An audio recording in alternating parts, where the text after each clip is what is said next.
আল্লাহর কাছে চাওয়ার মাধ্যম কয়টা? এক নাম্বার আল্লাহ বলেন বিশ্ববরি, এক নাম্বার হলো সবর। বলেন এক নাম্বার কি?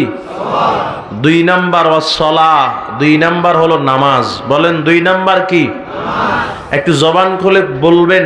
ইমানদার সহযোগিতা চাবে কার কাছে? মাধ্যম লাগবে কয়টা? এক নাম্বার, দুই নাম্বার সবর এবং নামাজ দিয়ে যদি আল্লাহর কাছে চাইতে পারি, আপনাদের ধারণা কি আল্লাহ দিতে পারেননি? পারে মানে আল্লাহ তো দেওয়ার জন্যই প্রস্তুত, আল্লাহ দেওয়ার জন্যই তৈয়ার আছে, কিন্তু আমরা চাইতে পারি না, নিতেও। দুনিয়ার মানুষ থেকে আপনি যদি চান একাধিকবার বারবার, তাহলে মানুষ রাগ হয়ে যায়। আজকে 100 টাকা খরচ চান, দিবে। আগামীকালকে আবার চান, দিবে। এরপরের দিন আবার চান, হয়তো দিতে পারে। চতুর্থ দিনে আবার চান না, দেখবেন রাগ হয়ে যাবে। টাকা কি আমার কাছে রাখছো? দুনিয়ার মানুষ দুনিয়ার মানুষের কাছে চাইলে, যার কাছে চায় সে রাগ হয়ে যায়, না চাইলে খুশি হয়। আর আমাদের মালিক এমন মালিক, না চাইলে মালিক রাগ হয়, আর বান্দা চাইলে মালিক খুশি হয়। সুবহানাল্লাহ। 2-4 জন বলছেন আল্লাহ দেওয়ার জন্য বসে আছেন, আমরা নিতে পারতেছি না। দুনিয়াতে মানুষ যত পায়, এদিকে তাকান, দুনিয়াতে মানুষ যত পায় কিছু শর্ট থাকে। কথা কন না? দুনিয়ার মানুষ যত পায় কিছু শর্ট থাকে। যে সময় সোনার ঘর ছিল তখন মনে একটা শখ আছিল, একটা যদি টিনের ঘর দিতে পারতাম। যখন টিনের ঘর দিয়ে দিছে, এখন মনে চাই যদি একটা সাইড ওয়াল করে ঘর দিতে পারতাম। যখন সাইড ওয়াল হয়ে গেছে, এখন মনে চাই সাইড ওয়ালের উপর একটু যদি ছাদটা দিতে পারতাম। কথা কয় না? একতলা দিয়ে দিছে, আবার মনে চায় একটু 2 তলা করার জন্য। 2 তলা করছে, মনে চায় বাড়ি একটা সুন্দর করে 5 তলা করে করার জন্য। নোয়াখালী চৌমোহনী মাইজদি করছে, কয় না এখন টাকা আরো লাগবে, ঢাকাতে একটা ফলট কেনার দরকার। চাহিদা মরেনি? কথা কয় না? মরেনি চাহিদা? না, আপনি যার কাছে চাইতেছেন সেও আরেকজনের মুখাপেক্ষী। কাউকে ছোট আর কাউকে ঘায়েল করার জন্য বলতেছি না। আমি যদি আমার এলাকার মেম্বার সাহেবের কাছে কিছু চাই, তিনি চেয়ারম্যানের কাছে মুখাপেক্ষী। কথা কয় না? না মিথ্যা বলতেছি? চেয়ারম্যান সাহেবের কাছে কেউ চাইলে তিনি দিতে পারবেন না নিজ থেকে, উনি এমপির কাছে মুখাপেক্ষী, এমপি মন্ত্রীর কাছে মুখাপেক্ষী, এক একজনের কাছে মুখাপেক্ষী। কিন্তু আমার মালিক সম্পূর্ণ বিপরীত। মালিক কারো কাছে মুখাপেক্ষী নয়। তাহলে যদি চাওয়া লাগে, যে অন্যের কাছে মুখাপেক্ষী তার কাছে চাবো না। যদি চাওয়া লাগে এমন জাতের কাছে চাবো যিনি অন্য কারো কাছে মুখাপেক্ষী নয়। আর তিনি কি? আরো আসতে কন। আল্লাহর নাম নিলে গুণ হয় নি? দিকে এতগুলা মানুষ আল্লাহ বলতেছেন, আওয়াজ হইতেছে না। দেওয়ার মালিক একমাত্র আল্লাহ। তাহলে চাবো কার কাছে?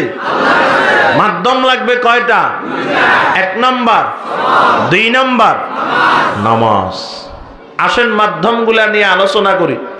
1 নাম্বার মাধ্যমের নাম বলছি সবর। এই সবর 3 প্রকার। 1 নাম্বার সবর আলাল ইবাদাহ, ইবাদতের ক্ষেত্রে সবর। 2 নাম্বার সবর আনিল মাসিয়া, গুনাহের থেকে সবর। 3 নাম্বার সবর আলাল মুসিবা, মুসিবতের ক্ষেত্রে সবর। আপনারা খেয়াল করতেছেন বাজান? উঠা বসা শুরু হয়ে গেল আলোচনার শুরুতে। কি রে বা,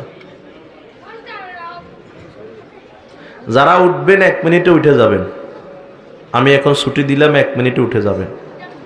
1 মিনিট পরে আর কি উঠতে পারবেন না, আল্লাহর ওয়াস্তে।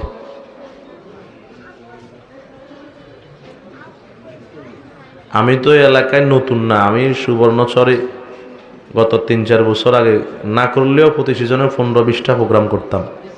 এ রহমতনগর আমি আরো আসছি না, আমারা তো সবাই চিনে না। আপনারা আমার বয়ান যদি না শুনেন বসলেন কেন? আবার মাঝখানে উঠে যাইতেছেন কেন? আমি তো নতুন না, আমারও তো সবাই চিনেন। যদি আমার বয়ান ভালোই না লাগে তো বসলেনটা কেন, আবার এখন উঠে যাইতেছেন কেন?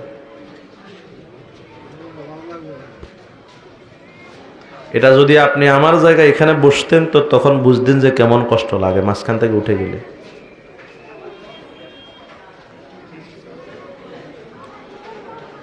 আল্লাহ আপনি আমাদেরকে বুঝার তৌফিক দান করেন। আর কেউ উঠার আছেননি? উঠে গেলে যান, উঠেন। ছুটি এখনো কিছু সময় আছে, কয়েক সেকেন্ড আছে এখনো।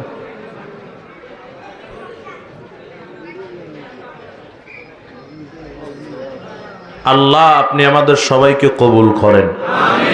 তাহলে সবর কয় প্রকার? খেয়াল করেন বাবা, সবর কয় প্রকার? এক নাম্বার সবর আলাল ইবাদা, ইবাদতের ক্ষেত্রে সবর।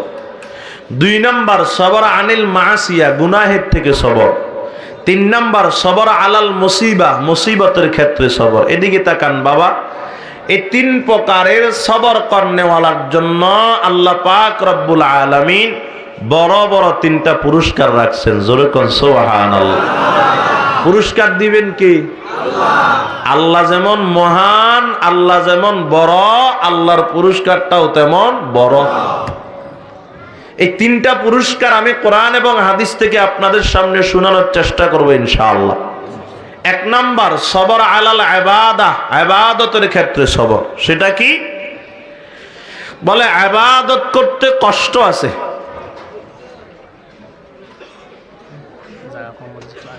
এটা আমি আগে বলছি জায়গা কম হবে আগায় বসতে, এখন আবার আমার হযরত বলতেছেন সময় নষ্ট হবে। আমি আগে বলছিলাম, বুঝেন নাই না, ওনারা বুঝে নাই মনে হয়। আরো মানুষ আসবে, জায়গা হবে না আমি জানি, এটা আল্লাহর বান্দারা আরো আসবেন। এখানে আল্লাহর বড় বড় মাকবুল দুজন বান্দা আসছেন আপনাদের, আমার পরে যারা আলোচনা করবেন ইনশাআল্লাহ। তা আপনারা ওনার মহাব্বতে আসছেন, আরো আসবে আমি জানি। আপনারা একটু আগায় বসেন না বাবা, আর একটু আগায় বসেন। আলোচনার মাঝখানে যদি এরকম বারবার আগাইতে বলি তো সময় নষ্ট হবে, আপনারাও বিরক্ত হবেন। এই জন্য যুবক ভাই যারা আছেন বিশেষ করে আগায়া বসেন, পিছনের জায়গাটা একটু খুলে দেন, খালি করে দেন, একটু আগায়া বসেন। যুবক ভাইয়েরা বিশেষ করে একটু আগায়া বসেন। আল্লাহ আপনি আমাদের সবাইকে কবুল করেন। আধা ঘন্টার সময় এইভাবে শেষ। একটু আগায় আসেন বাবা, একটু আগায়া বসেন। আল্লাহ আপনি আমাদের সবাইকে কবুল করেন। একটু আগায়া বসেন বাবা। যে যেখানে সামনে ফাঁকা জায়গা দেখবেন আগায়া বসবেন, আরেকজন ভাইকে বসার জন্য সুযোগ করে দিবে। আরেকজন ভাইকে যদি আপনি বসার জন্য সুযোগ করে দেন, আল্লাহ আপনাকেও সওয়াব দান করবে ইনশাআল্লাহ। এই জন্য আগায়া বসেন, আগায়া বসেন, আল্লাহ তাআলা বরকত দিবে ইনশাআল্লাহ। তো এদিকে তাকান বাবা, বলতে চাইছিলাম এক নাম্বার সবর আলাল ইবাদা, ইবাদতের ক্ষেত্রে সবর। সেটা কি? ইবাদত করতে কষ্ট আছে, কষ্ট করে ধৈর্য ধারণ করে ধৈর্যের সহিত ইবাদত করা। এই ঠান্ডার রাত, কনকনে শীতের রাতে ঠান্ডা পানি দিয়ে উযু করে ফজরের নামাজ মসজিদে গিয়া পড়তে কষ্ট আছে নিও? যদি নামাজটা ফজর না হয় তাহাজ্জুদ হয়, কম না বেশি? আর যদি গরমকালে রমজান মাস আসে, রমজানের রোজা রেখে রিক্সা চালাইয়া, কৃষি কাজ করিয়া, বোঝা টানার কাজ করিয়া রমজানের রোজা রাখা কষ্ট না আরাম? কষ্ট। তাহলে কষ্ট আছে, কষ্ট করে ইবাদত করা, এটার নাম সবর আলাল ইবাদা। কারণ আল্লাহ পাক রব্বুল আলামিন আমাদেরকে দুনিয়াতে অনর্থক বেহুদা পাঠান নাই।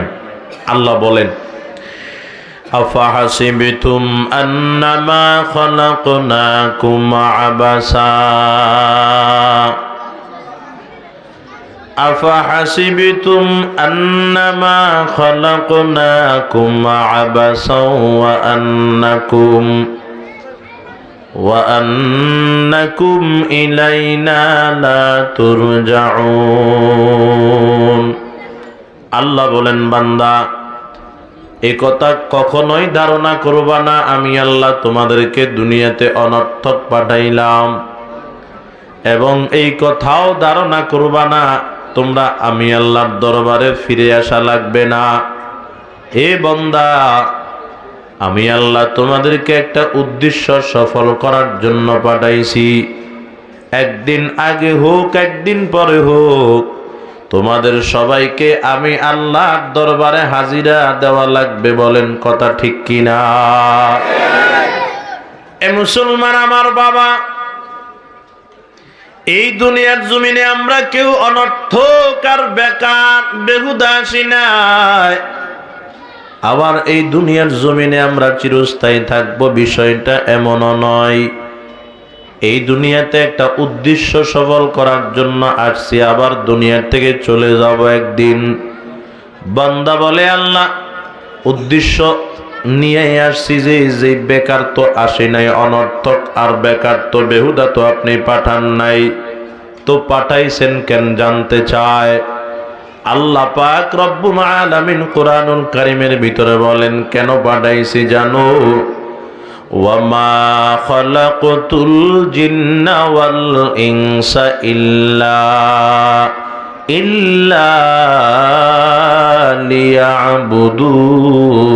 লিয়াবুদুন। আল্লাহ বলে জিন এবং ইনসানকে শুধুমাত্র কেবলমাত্র একমাত্র আমি আল্লাহর ইবাদত করার জন্য পাঠাইছি। জোরে বলেন বাবা, কার ইবাদত?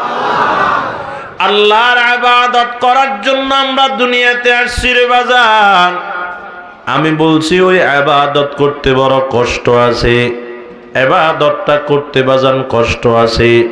এই জন্য দেখবেন ইবাদত কষ্টের জিনিস, একদল কষ্টই বানায় রাখছে, ইবাদত করে না। সপ্তাহ চলে যায়, এক ওয়াক্ত নামাজও পড়ে না, রমজান মাসে রোজা রাখে না। এরে বাজান, টাকার মালিক হওয়ার পরেও হজ করে না, যাকাত ফরজ তারপরেও যাকাত দেয় না। বলেন না এমন লোক আপনাদের এই এলাকাতে একজনও নাই? আসেনি? পুরা সপ্তাহ চলে গেল, এক ওয়াক্ত নামাজও পড়ে নাই, এমন আল্লাহর বান্দা আছে তো? এ মুসলমান আমার বাবা, ইবাদত করতে বড় কষ্ট, এই জন্য সবাই ইবাদত করতে পারে না। এদিকে তাকান বাজান। তবে এই কথাও খেয়াল রাখবেন, ভালো করে জেনে নেন বাজান, যদিও ইবাদত করতে কষ্ট আছে, এই কষ্টের ইবাদতকে একদল কষ্টই বানায়া রাখছে। একদল এই ইবাদতের ভিতরে ডুব দিলে বড় কষ্ট পায়, আর একদল এই ইবাদতকে আরামে পরিণত করে নিয়েছে। একদল ইবাদত করতে কষ্ট পায়, আর একদল এই ইবাদত করতে বড় মজা পায়। বলেন ঠিক কিনা? একদল খেয়াল করেন বাজান, 25-30 বছর বয়স, রমজানের রোজাটা রাখতে পারে না। আসেনি? নাই মনে হয়? এ মুসলমান আমার বাবা, যদি জিজ্ঞাসা করেন তুমি রমজানের রোজা রাখো না কেন, বলবে বড় কষ্ট পায় এই জন্য রাখি না। এরা রমজানের রোজা রাখতে বড় কষ্ট পায়, বয়স 25 থেকে 30 বছর। আর একদল টাকা দেখবেন বয়স 70, 75, 80 বছর হয়ে গেল, রমজানের রোজা রাখিয়া, রোজাটা রাখিয়া আসরের নামাজ পড়ার জন্য যখন মসজিদে যায়, আসরের পর মাগরিবের আগ মুহূর্ত এমন অবস্থা হয়ে যায়, নিঃশ্বাসটা ফালাইলে টানতে বড় কষ্ট হয়, টানলে আবার ফালাইতে বড় কষ্ট হয়। যদি জিজ্ঞাসা করেন বাজান এত কষ্ট করে রোজাটা রাখার দরকার কি, পারলে তো ভাঙতেও পারেন, দেখবেন এই 80 বছরের মুরব্বী জবাব দিবে, এ রোজার কারণে আমি মৃত্যুবরণ করতে রাজি, 1 মিনিটের জন্য রোজা ভাঙতে রাজি নাই। বলেন না এমন লোক আছে না? না। একদল ইবাদত করতে কষ্ট পায়, আর একদল ইবাদত করতে বড় মজা পায়। কথা ঠিক কিনা? ও নোয়াখালীর মুসলমান, ও আমার বাবা, খেয়াল করেন বাজান, খেয়াল করেন, দিলের কানটা লাগায় শুনেন গো বাবা। একদল কষ্ট পায়, আর একদল বাজান কষ্টের ভিতরে মজা পায়। বোঝানোর জন্য বলতেছি, বেয়াদবি মাফ করবেন বাজান, উদাহরণ দিতেছি বোঝানোর জন্য। এ মাঝখানে একটা নদী, দুই পাশে দুইজন যুবক যুবতী। খেয়াল করেন বাবা, যুবক যুবতীর সাথে প্রেম প্রীতি ভালোবাসা মহাব্বত করেছে। যুবক যুবতীর ছাড়া বাঁচে না, যুবতী যুবকরে ছাড়া বাঁচে না। সম্পর্ক যখন গাঢ় হয়ে গেল, এর বাজান মুরব্বীরা জানিয়া মোবাইলটা নিয়ে নিল, আর যোগাযোগ করতে পারবি না। সম্পর্ক গাঢ় হয়ে গেছে। এমন সম্পর্কের ভিতরে যদি যোগাযোগ বিচ্ছিন্ন করে দেয়, যুবক যুবতীর কাছে আর ভালো লাগবে নি? না না, ভালো লাগবে না। এরে বাজান, খানা নাই, দানা নাই, গোসল নাই, সাজসজ্জা নাই, ওই যুবতীর মুখে একটা হাসিও নাই। দিন যায়, রাত যায়, অনেক কষ্ট করে মাস শেষ হয়ে গেল। এরে বাজান, মাস শেষ। হঠাৎ করে একদিন যুবককে ফোন দেও, যুবক আমি তোমার ভালোবাসার ওই ব্যক্তিটা, এইটা আমার আব্বার মোবাইল, আমার মোবাইলটা আব্বা আম্মা নিয়ে গেল। আজকে একটা মাস তোমার সঙ্গে দেখা করতে পারি নাই, কথাও বলতে পারি নাই, এই জন্য আমার দিলে শান্তি নাই। যুবক রে, আজকে আমার মা বাবা বাড়িতে থাকবে না, তারা বেড়াইতে যাবে। যদি রাত্র 1টার সময় অন্ধকার রাত্রে আমার বাড়িতে আসতে পারো, তোমার সঙ্গে দেখা হয়ে যাবে। এমন একটা অফার যদি যুবক পায়, বলেন না বাজান, রাত্রিবেলা আর ঘুম হবে নি? কথা কয় না, বুঝেন না মনে হবে? না রে বাজান, না না, রাত্রে আর ঘুম হবে না, ঘুম হারাম। একটা দৌড় দিয়া যুবক রওনা, ওই প্রেমিকার বাড়ির দিকে রওনা হয়ে গেল। রাত্র 1টার সময় বলছিলাম যে দুইজনের বাড়ির মাঝখানে ছোট্ট একটা নদী, নদীর কিনারায় গিয়া হাজির হয়ে গেল। রাত্র 1টার সময় গিয়া দেখে নদীতে নৌকা নাই, মাঝি নাই। এরে বাজার, কনকনে শীতের রাত, নদীর পানিগুলা বড় ঠান্ডা। এখন যদি পানি দিয়ে সাঁতার কেটে যাইতে হয়, তাহলে বড় কষ্ট পাবে। আবার যদি নৌকার জন্য অপেক্ষা করে, সকাল হয়ে যাবে, দেখা হবে না। বন্দার কাছে ওই কষ্টের চাইতে দেখাটা অনেক বড় জিনিস, এই জন্য সাঁতার কাটা শুরু করে দিল। এরে বাজান, ঠান্ডা পানি হাতের সাথে লাগলে এরে বাজান কষ্ট পাইতে আছে। খেয়াল করেন বাবা, পায়ের সাথে যখন ঠান্ডা পানি লাগে তখন বড় কষ্ট পায়। পুরো বডিটা যখন পানির ভিতরে ভাসায় দিল, সাঁতার কাটা শুরু করলো, পুরো বডিটা থর থর থর থর করে কাঁপা শুরু করে দিয়েছে। এই বান্দা যদিও শারীরিকভাবে বড় কষ্ট পায়, কিন্তু বলেন না বাজান, মনটা তার খুশি না নারাজ? মনটা বড় খুশি। কষ্টের ভিতরে মজা আছে না নাই? কেন খুশি রে বাজান? যদি এই নদীটা সাঁতার কেটে আমি ওপারে যাইতে পারি, তাহলে কষ্ট পাইলেও অসুবিধা নাই, আমার বন্ধুর সঙ্গে দেখা হয়ে যাবে। খেয়াল করেন বাবা, তো সাঁতার কাটে একদিকে শারীরিক কষ্ট পায়, আর একদিকে মানসিকভাবে মজা পায়, আরাম পায়। এটাই হলো কষ্টের ভিতরে মজা। ও মুসলমান আমার বাবা, এই দুনিয়ার জমিনে আল্লাহর এমন কিছু বান্দা আছে রে বাবা, ওই কনকনে শীতের রাত্রে ঠান্ডা পানি দিয়ে তাহাজ্জুদের ওযু করে, শরীরটা থরথর করে কাঁপতেছে। এরে বাজান, ফজরের নামাজের ওযু করার জন্য 70 বছরের মুরব্বী যখন ওই ট্যাপের পানিতে ওযু করে, শরীরটা থরথর করে কাঁপে। অথচ এই মুরব্বী যদি ঠান্ডা পানি দিয়ে ওযু না কইরা বাড়িতে ঘুমাইতো, কেউ মারতো না, মসজিদে না আসলেও কেউ মারতো না, কিন্তু এই অ্যালার্ম দেওয়া লাগে না, কেউ জাগানো লাগে না। ওই ফজরের 1 ঘন্টা আগে ঘুম থেকে উঠিয়া ঠান্ডা পানি দিয়া থরথর করে ওযু করে আর কাঁপে, ওযু করে আর কাঁপে। বান্দা শারীরিকভাবে যদিও বান্দা কষ্ট পায়, কিন্তু বান্দার মনটা বড় খুশি। যদি আমি এই দুনিয়ার দরিয়া ঠান্ডা পানির ওযু দিয়ে সাঁতার কেটে পার করতে পারি, এই দুনিয়ার নদীতে যদি ফজরের ঠান্ডা পানির ওযু দিয়ে সাঁতার কেটে পার করতে পারি, আমি শারীরিকভাবে কষ্ট পাইলেও কোনো অসুবিধা নাই, আমার মনটা কয় এই দুনিয়ার দরিয়াটা সাঁতার কেটে আমি অজুর পানি দিয়া পার করতে পারলে, দরিয়ার ওই কিনারায় যাইতে পারলে আমি আমার আসল বন্ধু আসল মাসুক আল্লাহর সঙ্গে দেখা করতে পারবো। জোরে বলেন সুবহানাল্লাহ। বলেন না বাজান, কষ্টের ভিতরে মজা আছে না নাই? ও আমার বাবা, এজন্যই বলেছি ইবাদত বড় কষ্টের জিনিস। এই কষ্টের জিনিসকে একদল কষ্ট বানায় রাখলো, আরেক দল এই কষ্টকে আরাম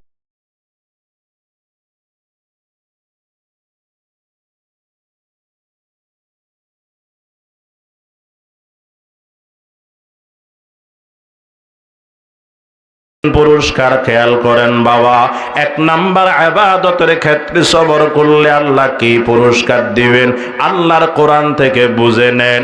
আল্লাহ পাক বলে তোমরা যদি কষ্ট করে ইবাদত নিয়ে আমি আল্লাহর দরবারে আসতে পারো, আমি আল্লাহ তোমাদেরকে কি দিব শুনো। ইন্নাল্লাযীনা আমানু ওয়া আমিলুস সালিহাত কানাত লাহুম জান্নাতুল ফিরদাউসি নুজুলা ওয়া মান ইউতিইল্লাহা ওয়া রাসূলাহু ইউদখিলহু জান্নাতিন তাজরি মিন তাহতিহাল আনহার ওয়াসিকাল লাযীনা اتقوا ربهم إلى الجنة زمرا حتى إذا جاءوها وفتحت أبوابها وقال لهم خزنتها سلام عليكم طبتم فادخلوها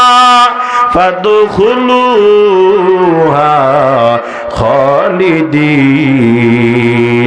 আল্লাহ পাক বলে যদি ঈমান আনার পরে বান্দা নেক আমল করতে পারো, ইবাদত করতে পারো, তো কষ্ট করে যদি ইবাদতটা করতে পারো বান্দা তুমি আমাকে দিবে ইবাদত, আমি আল্লাহ তোমার ইবাদত এবং আমার রহমতকে সমন্বয় করিয়া ইবাদত এবং রহমতের বদৌলতে আমি আল্লাহ তোমাকে পুরস্কার দিয়া দিব আমার জান্নাত। কে দিবেন? জোরে কান, কে দিবে? কি দিবেন? সবাই কয় না বাজান কে দিবে? আর মহাব্বতে মালিকের নামটা নেন, কে দিবে? কি দিবেন? দেখছেন কোনদিন জান্নাত? আল্লাহর পয়গম্বর বলে এমন জান্নাত দিবে কোনদিন চোখ দিয়া দেখো নাই, এমন জান্নাত দিবে কোনদিন কর্ণ দিয়া শুনো নাই, এমন জান্নাত দিবে কোনদিন অন্তর দিয়া কল্পনাও করো নাই। জোরে কোন সুবহানাল্লাহ। ও মুসলমান আমার বাবা, জান্নাতটা কেমন হবে আল্লাহর পয়গম্বর উদাহরণ দিয়েছেন বাজান। আল্লাহর পয়গম্বর একটু নমুনা বলিয়ে দিয়েছেন জান্নাতটা কেমন হবে। আল্লাহর পয়গম্বর বলে আমি যখন জান্নাতে গিয়েছি, ওই মেরাজের রজনীতে যখন জান্নাতে গেলাম, আমি তাকায় দেখতেছি জান্নাতে 7টা নহর চলতে আছে। 1 নাম্বার বিশুদ্ধ পানির নহর, 2 নাম্বার বিশুদ্ধ দুধের নহর, 3 নাম্বার বিশুদ্ধ খমরের নহর, 4 নাম্বার বিশুদ্ধ মধুর নহর। এর মুসলমান আমার বাবা, আল্লাহর পয়গম্বর বলেন এই 7টা নহর আল্লাহ সুন্দর করে সাজায়া রাখলো। আল্লাহ পাক জিজ্ঞাসা করে, পয়গম্বর জিজ্ঞাসা করে আল্লাহ এত সুন্দর জান্নাতের ভিতর নহরগুলা কার জন্য বানায়া রাখছেন? আল্লাহ পাক বলে ও আমার বন্ধু, যারা আমি আল্লাহকে মানবে, আমার কথা মেনে আমি আল্লাহর দরবারে আসবে, আমি আল্লাহ তাদের জন্য এই 7টা নহরকে ফ্রি করে দিব। জোরে কোন সুবহানাল্লাহ। ও মুসলমান আমার বাবা খেয়াল করেন, জান্নাত জান্নাত জান্নাত। আল্লাহর পয়গম্বর বলে এমন জান্নাত দিবে রে বাজান, জান্নাতের খানা আর দুনিয়ার খানা কেমন হবে রে বাবা? মাইকের আওয়াজ কমে গেল লাগে, হ্যাঁ একটু বাড়াই দেন না ভাই, আমার কষ্ট হইতেছে। হালকা একটু ছিল, বন্ধ করে দিছেন কা ভাই? জান্নাতের খানা আর দুনিয়ার খানার তফাৎ কেমন? বলে দুনিয়ার খানা, এদিকে তাকান, একটা খানা যদি বান্দা একদিনে একই খানা 5 বার 6 বার 10 বার খাইতে দেয়, মানুষ বিরক্ত হয়ে যাবে। যত ভালো খানা হোক, ফল ফ্রুট, আপেল কমলা, সকাল 7, এদিকে তাকান, সকাল 7টায় দিল আপেল কমলার নাস্তা, সকাল 8টায় দিল আবার আপেল কমলার নাস্তা, 10টায় দিল আবার আপেল কমলার নাস্তা, বিকেলে দিল আবার আপেল কমলার নাস্তা, মাগরিবের পরে দিল আবার আপেল কমলার নাস্তা, এশার পরে দিল আবার আপেল কমলার নাস্তা। খুশি হবে না বিরক্ত হবে? আরে তোর ঘরে কি আপেল কমলা ছাড়া আর কিছু নাই? বিরক্ত হয়ে যাবে। এটা দুনিয়ার খানা, যত দামি খানা হোক, একদিনে একটা খানা যদি 2 4 5 বার 10 বার দেয়, মানুষ বিরক্ত হয়ে যাবে। এদিকে তাকান বাবা। আর জান্নাতের খানা কেমন? বলে একটা খানা যদি একদিনে 100 বার দেওয়া হয়, কিছুক্ষণ পরে যদি ওই খানাটা আবার দেওয়া হয়, মনে হবে জীবনে প্রথম দেখছি। বুঝেন নাই? মনে হয় কি হবে? মনে হবে জীবনে প্রথম দেখছি।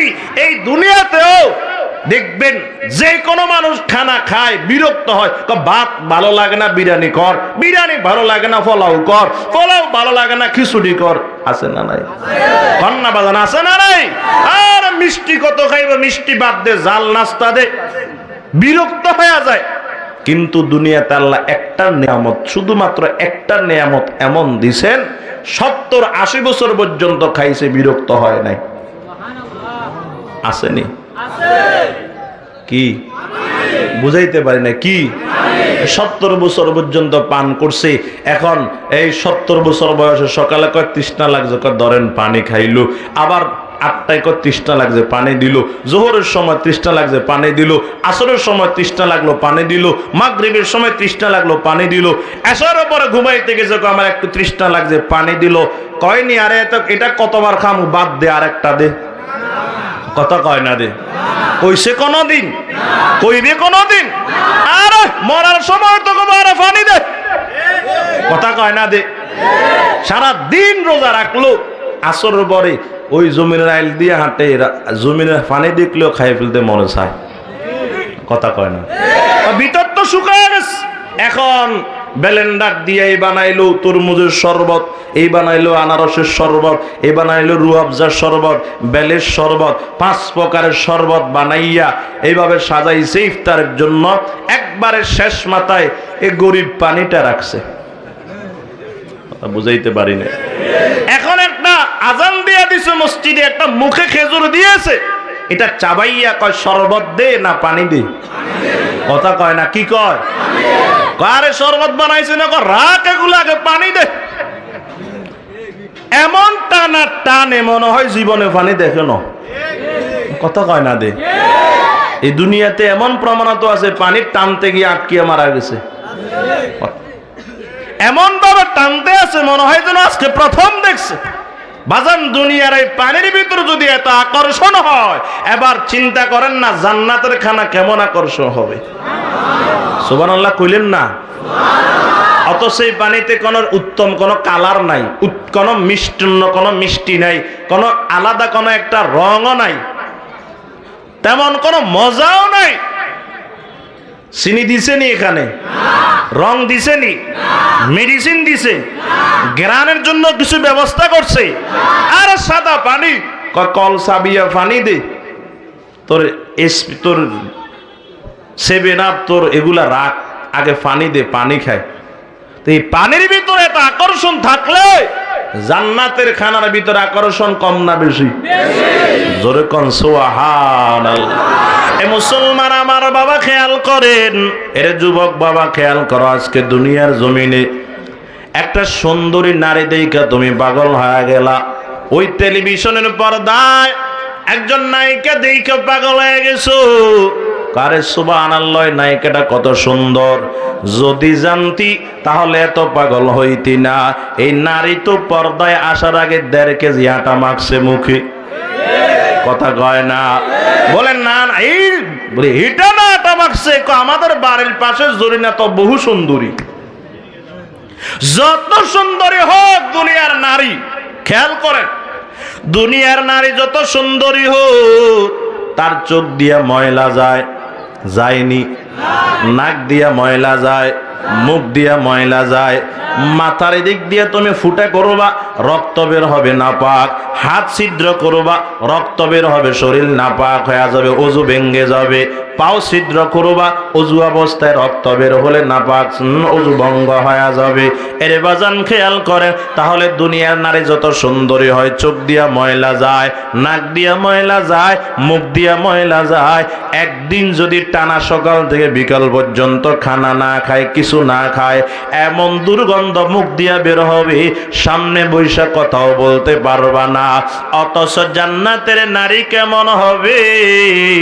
আল্লাহর পয়গম্বর বলে, জান্নাতের নারী আল্লাহ তোমারে এমন দিবে, যদি একটা শাড়ি পরিধান করে, শাড়ির উপর দিয়ে চামড়া দেখা যাবে, শরীরের চামড়া, চামড়ার ভিতরে গোশত দেখা যাবে, গোশতের ভিতরে হাড্ডি দেখা যাবে, রগের ভিতরে যে রক্ত চলাচল করবে তাও স্পষ্ট দেখা যাবে।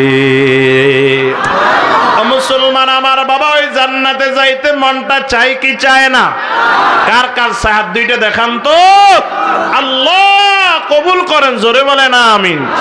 মুসলমান আমার বাবা, হাত নামান, হাত নামান। ওই জান্নাতে যাওয়ার জন্য যদি মনটা চায় তো জান্নাতের কাজ করা লাগবে কি লাগবে না? বলেন না বাজান, নামাজ পড়া লাগবে নি?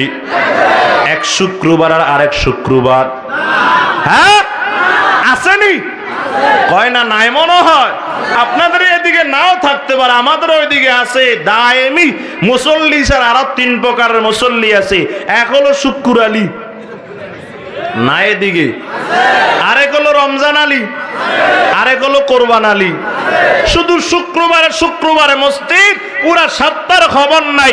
রমজান মাস আসলে মসজিদ, কোরবানি ঈদের দিনে মসজিদ, আর মসজিদ লাগে না এমন মুসল্লি ঈদের নামাজ পড়তে আসছে, কোরবানি ঈদের নামাজ, ফজরের নামাজও পড়ে নাই। বাংলাদেশে এমন পাবলিক নাই। সুবহানাল্লাহ। হ্যাঁ, এই সকাল 8টায় 9টায় দিছে ঈদুল আজহার নামাজ। আমাদের দেশের মসজিদ কমিটিরা পারে না শুধু ঈদের নামাজটা জোহরের নামাজের সাথে পড়ার জন্য। কথা বুঝাইতে পারি না। ফজর পরে সূর্য উঠবে, আপনার যখন নামাজ পড়া হালাল তখন নামাজ পড়ে ফেলবে না। 9টায় দিবে, 8টায় দিবে ঈদের নামাজ, ঈদুল আজহা। নামাজ পড়তে পড়তে আর কবর জিয়ারতে চলে যাবে 10টা। 10টার পরে আবার বাড়িতে রশি ধরতে আর গরু হতাইতে লাগবে 11টা। এরপরে জবাই করবে, রুহু যাইতে 11:30।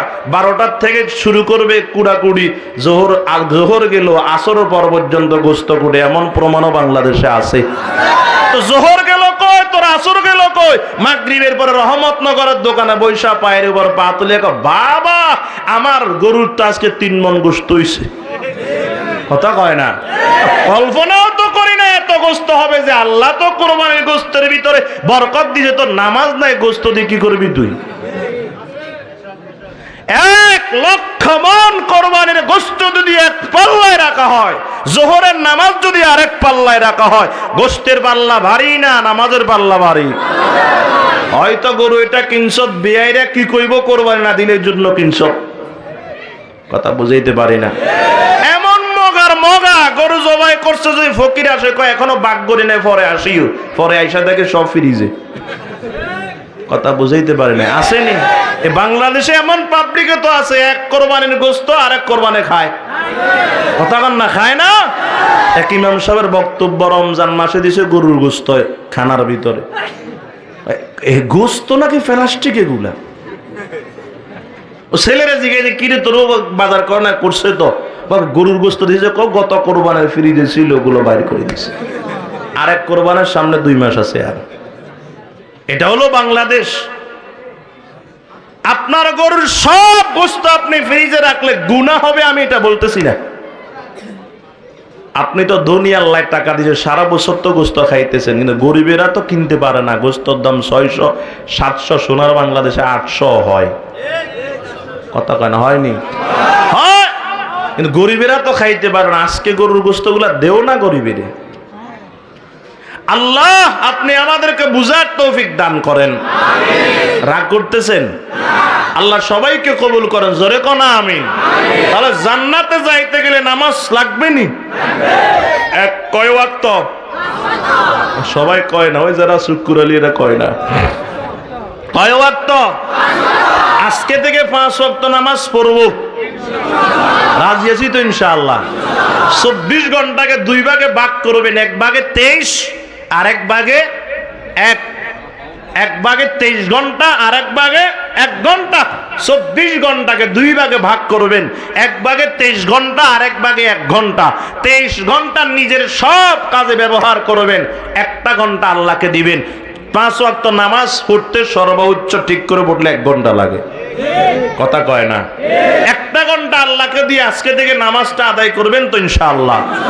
আল্লাহ সবাইকে আমল করার তৌফিক দেন। আর একটু মহাব্বতে বলেন আমিন। ও মুসলমান আমার বাবা, খেয়াল করেন, এই গেল 1 নাম্বার সবর আলাল ইবাদা, ইবাদতের ক্ষেত্রে সবর। যদি ইবাদতের ক্ষেত্রে সবর করতে পারি, সবর করে ধৈর্যের সহিত যদি ইবাদত করতে পারি, তো পুরস্কার দিবেন আল্লাহ। কি দিবেন? জান্নাত। বলেন কি দিবেন? 2 নাম্বার খেয়াল করেন বাবা, 2 নাম্বার সবর আনিল মাসিয়া। 2 নাম্বার সবর হলো সবর আনিল মাসিয়া, গুনাহের থেকে সবর। এরে বাজান, যার কাছে যৌবন আছে তার গুনাহ করতে মন চাবেই, এটাই স্বাভাবিক, ঠিক নি? তবে একদল যৌবনের তাড়নায় গুনাহ করে ফেলবে, আর একদল গুনাহ করতে চাইলেও গুনাহ করবে না, গুনার থেকে সবর করবে। কথা কোন ঠিক কিনা?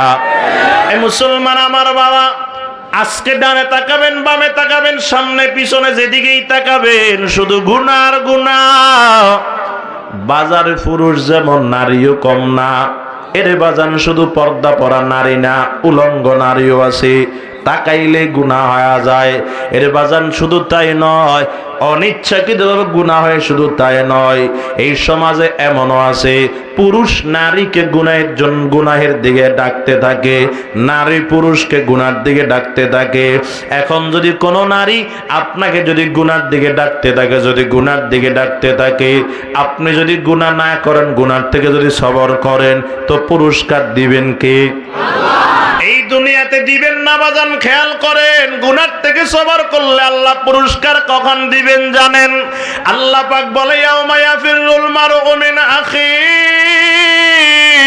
ওয়া উম্মিহি ওয়া আবিহি ওয়া সাহিবাতিহি ওয়া বানিহি ইয়াউমা তারাউনাহা তাযহালু কুল্লু মুরদিআতিন আম্মা আরদাআত ওয়া তাযউ কুল্লু যাতি হামলিন হামলাহা ওয়া তারান নাসা সুকারা ওয়া মা হুম বিসুকারা ওয়ালাকিন্না আযাবাল্লাহি শাদীদ।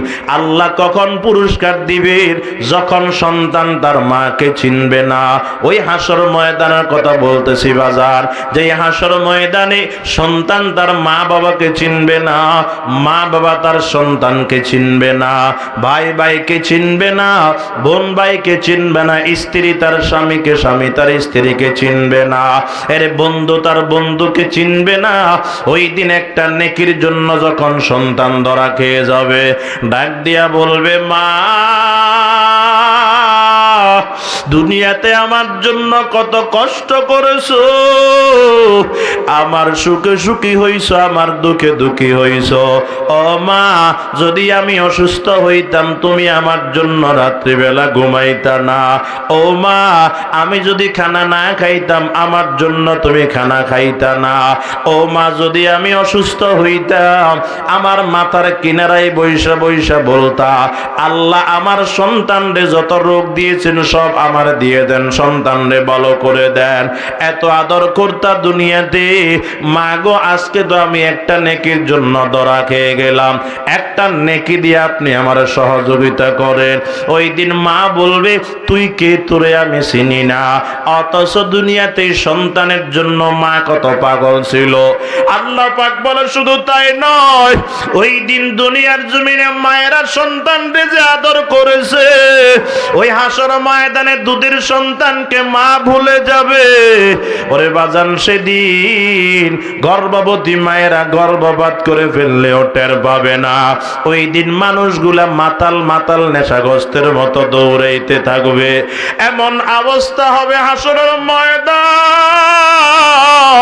আল্লাহর পয়গম্বর বলেন 9,30,00,000 মাইল দূরের সূর্য এই দুনিয়াতে 9,30,00,000 মাইল দূর থেকে বান্দারে তাপ দেয়, নকল তাপ বান্দা সহ্য করতে পারে না।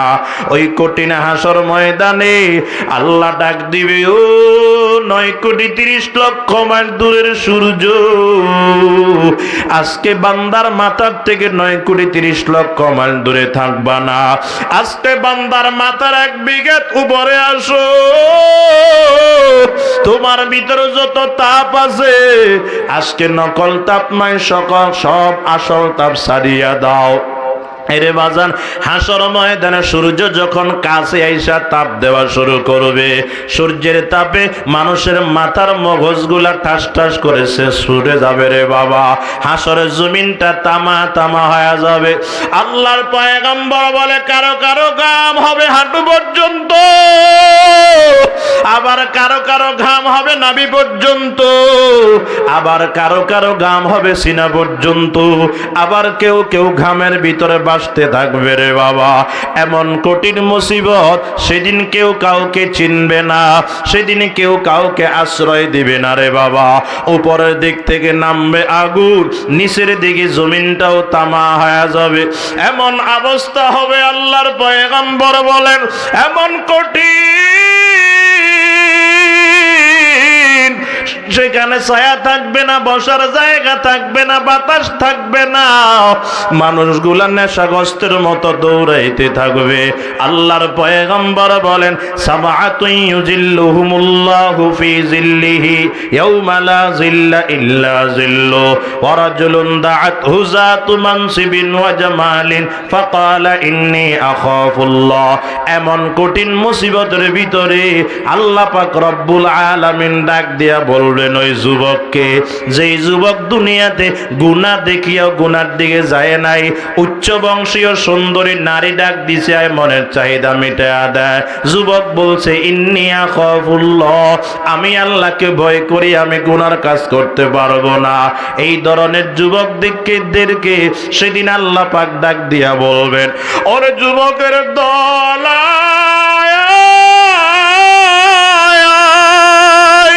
ওই দুনিয়াতে গুনার দিকে ডাকার পরে তুমি যাও না। আজকে হাসর ময়দানে এত কষ্ট করবা আমি আল্লাহ সহ্য করতে পারি না। ওই গুনার থেকে বাঁচার কারণে এই কঠিন হাসর ময়দানে আমি আল্লাহ তোদেরকে পুরস্কার দিব। এর বাজান কি পুরস্কার দিবে? ওই দিন ডেকে ডেকে ডেকে ডেকে আল্লাহর আরশের নিচে ছায়া দিয়া ধন্য করবেন। জোরে বলেন সুবহানাল্লাহ। তাহলে গুনার থেকে সবর করলে পুরস্কার দিবেন আল্লাহ আরশের নিচে ছায়া।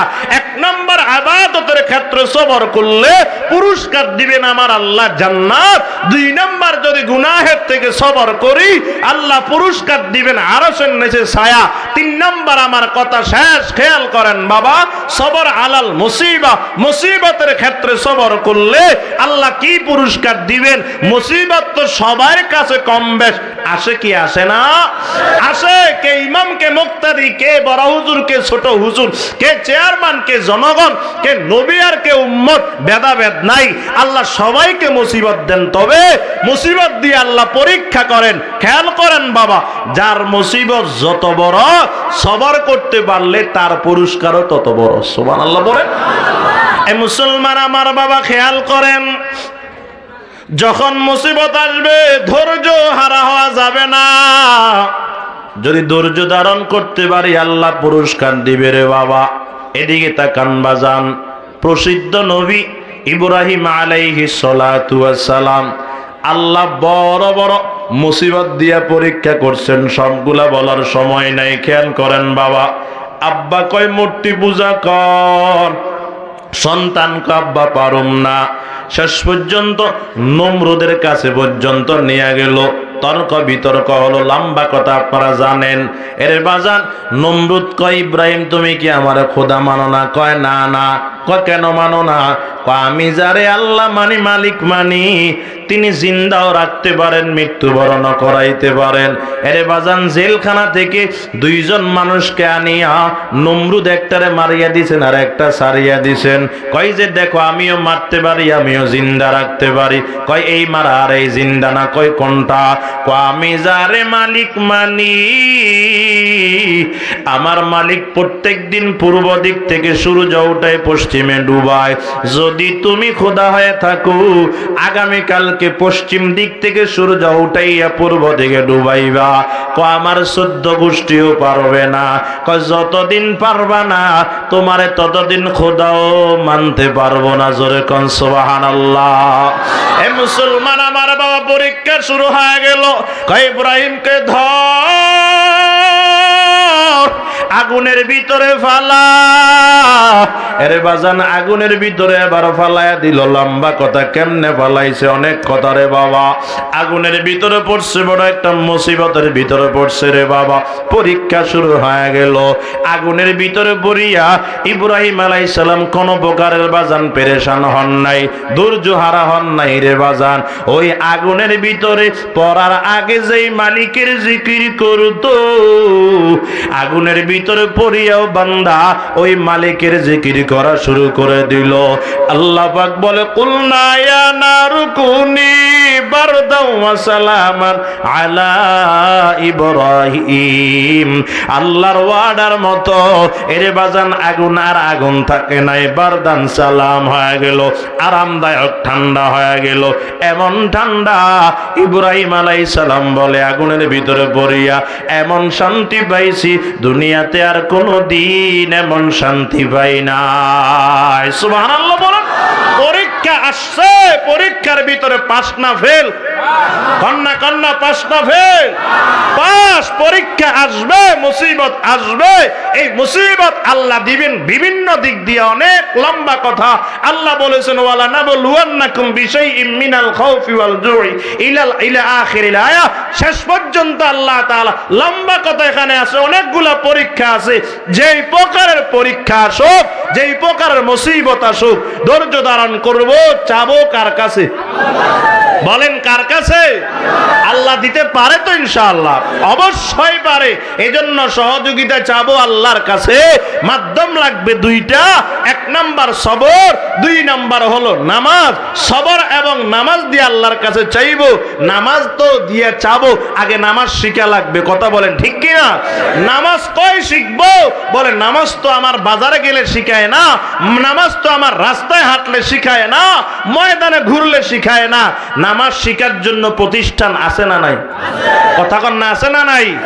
এই রহমতনগর জামিয়া আরবিয়া রহমতনগরে দেখবেন ছোট্ট ছোট্ট সন্তান দ্বিতীয় শ্রেণী, তৃতীয় শ্রেণী হেফজখানা পড়ে। নামাজের যে সমস্ত প্রাথমিক মাসালা আছে সবগুলা মুখস্থ আছে। কথা কন ঠিক কিনা? শুধু মুখস্থ নয়, কেমনে সুন্নত তরিকায় ওযু করবে তাও জানে, কেমনে সুন্নত তরিকায় দাঁড়াবে নামাজে তাও জানে, কেমনে সেজদা করবে তাও জানে, কেমনে রুকু করবে তাও জানে। কথা কোন ঠিক কিনা? অথচ এই জমিনে এমন লোক আছে 60 বছর হয়ে গেছে সুন্নত তরিকায় ওযু করতে জানে না। কথা কন না কেন? আছে না নাই? তাই এই মাদ্রাসা যেখানে সুন্নত শিখায়, যেখানে কোরআন শিখায়, যেখানে একদম ছেলেকে মানুষের মতো মানুষ বানায় দিতে পারে, এই প্রতিষ্ঠানের দরকার আছে না নাই? আমার তো মনে হয় আল্লাহর শপথ করে বললেও আমি হানে ছব না, এ জাতীয় সহি শিক্ষার প্রতিষ্ঠান যদি না থাকতো, এই বাংলাদেশে সহি তরিকায় জানাজা পড়ানেওয়ালাও থাকতো না, সহি তরিকায় নামাজ পড়ানেওয়ালা থাকতো না, যোগ্য একজন ইমাম পাইতেন না, খতিব পাইতেন না। আল্লাহ জানে কি অবস্থা হইতো। তাহলে এই মাদ্রাসার দরকার আছে তো? বলেন না, আছে না নাই? এই মাদ্রাসার জন্য আমরা দোয়া করব, আল্লাহ যেন এটাকে আরো দীর্ঘদিন তারাক্কি দান করে। পারবো তো ইনশাআল্লাহ? শুধু দোয়া করলে তো হবে না, দাওয়াও তো দেওয়া লাগবে। লাগবে নি? দাওয়া লাগবে না? মাদ্রাসার কত খরচ, মাদ্রাসায় ওস্তাদেরা সারাক্ষণ